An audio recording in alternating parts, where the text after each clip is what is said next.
If you could sit down with your 20, 25-year-old self, have a cup of coffee or a beer, what would you tell the younger Tom if you could give him some sage advice?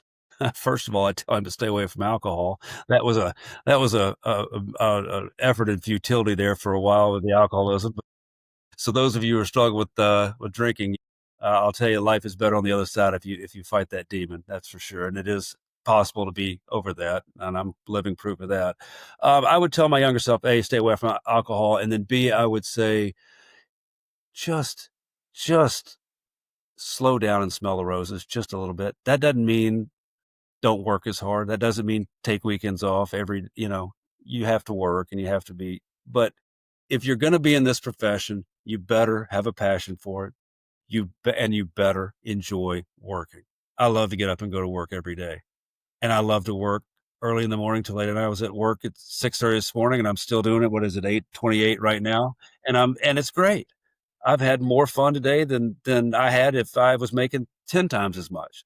Mm-hmm. So you just have to have a passion for it, and then you just have to take the time to smell the roses. Just a second. I wasn't very good at that. I didn't have very good life balance for a long time. I think you're in the overwhelming majority on that one, because I would probably say the same thing to myself going back 30 some years ago. Another one would be take your time and be patient. Yeah. Don't be so anxious to take on the world. Exactly. There's plenty of time to do that.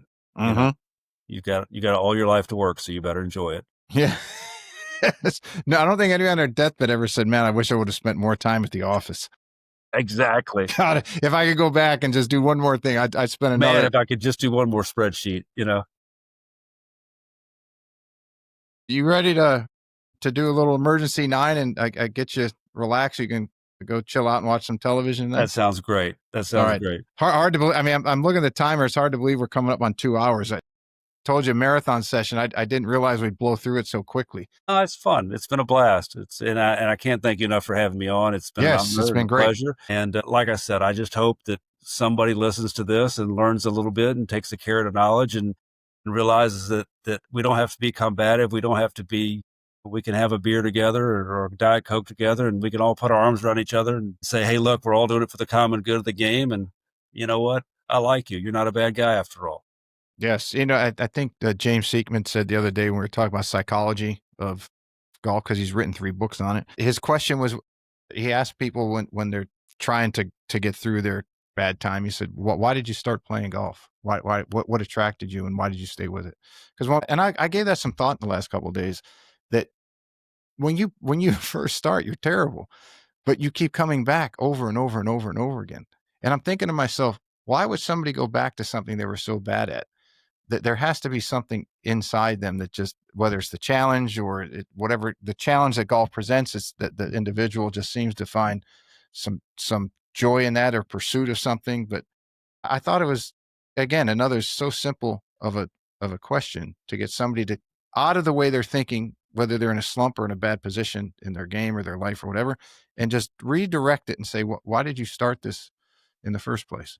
Yeah. And it's like, yeah, James is a smart guy. He's more Pinnock-esque than a lot of people give him credit for. I mean, James, if you know James, he's a man of few words when he's teaching, because he knows his stuff is powerful. You know what I mean? He'll say a few things and you'll go, okay, yeah, that's it. I got it.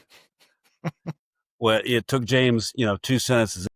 2 sentences took me 2 paragraphs. So that's what I'm trying to get. I'm trying to be more like James. He's a good one to aspire to be. And I told him he's got to come back on. We'll have a whole podcast on stories with James Siekman.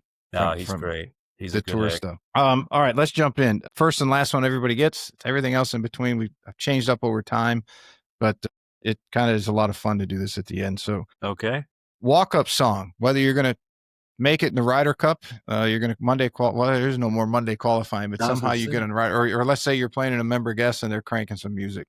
Music. That's great. It'd have to be something by Kiss. Okay. Detroit Rock City. I think I'd have to go back to Detroit Rock City with Kiss player. And so long live Paul Stanley, Gene Simmons, Ace Frehley, and Peter Criss. And growing up